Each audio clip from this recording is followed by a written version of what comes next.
Fala galera, nesse vídeo aí a gente vai ver uma coisa bem simples de eletricidade, mas que volta e meia cai nos vestibulares da vida. Princípio de atração e repulsão e processos de eletrização, certo? Primeiro vamos começar com o princípio de atração e repulsão.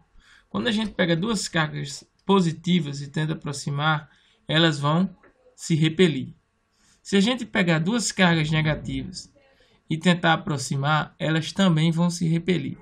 Mas se a gente pegar duas cargas de sinais contrários, certo?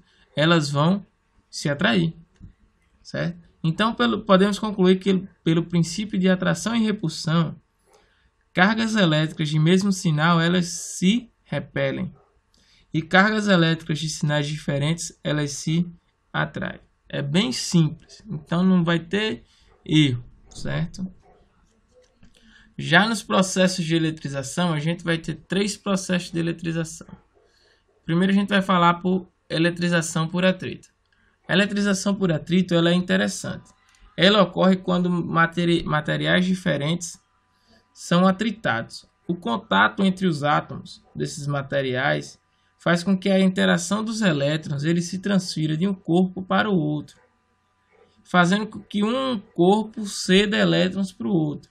E o que cede elétrons fica carregado positivamente. E o que recebe elétrons ele vai ficar carregado negativamente, certo?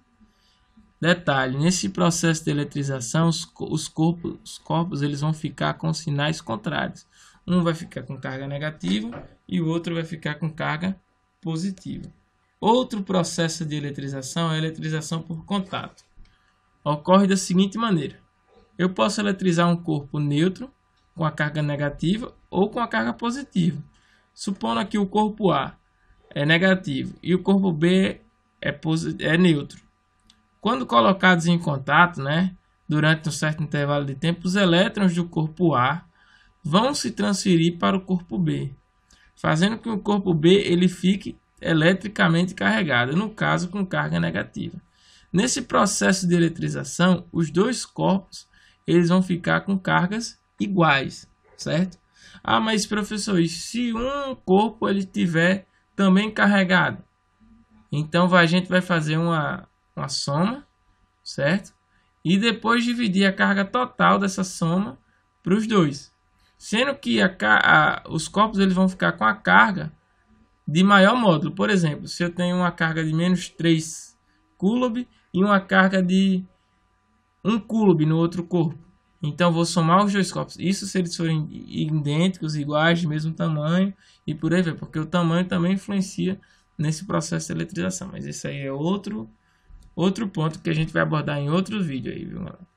E por fim, o terceiro processo de eletrização é a eletrização por indução.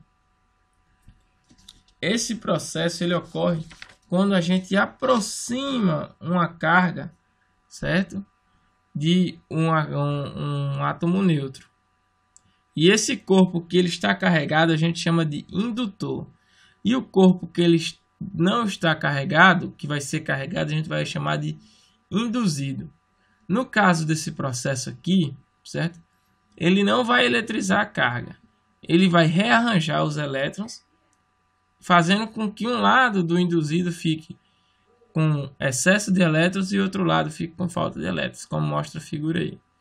No caso, se esse induzido ele estiver ligado a outra carga em contato com outra carga, ou ele esteja em contato com terra, como esse exemplo aqui, ó, os elétrons que estão no terra, que estão aqui na terra, vão sair da terra e vão ocupar esses espaços aqui da carga positiva, certo?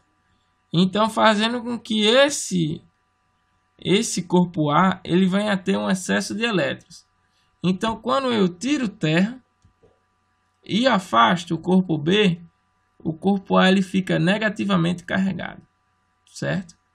Então, a aula de hoje foi basicamente isso, certo, pessoal? Vão lá no meu blog, depois eu vou colocar alguns exercícios sobre eletrização, processo de eletrização e princípio de atração e repulsão, certo?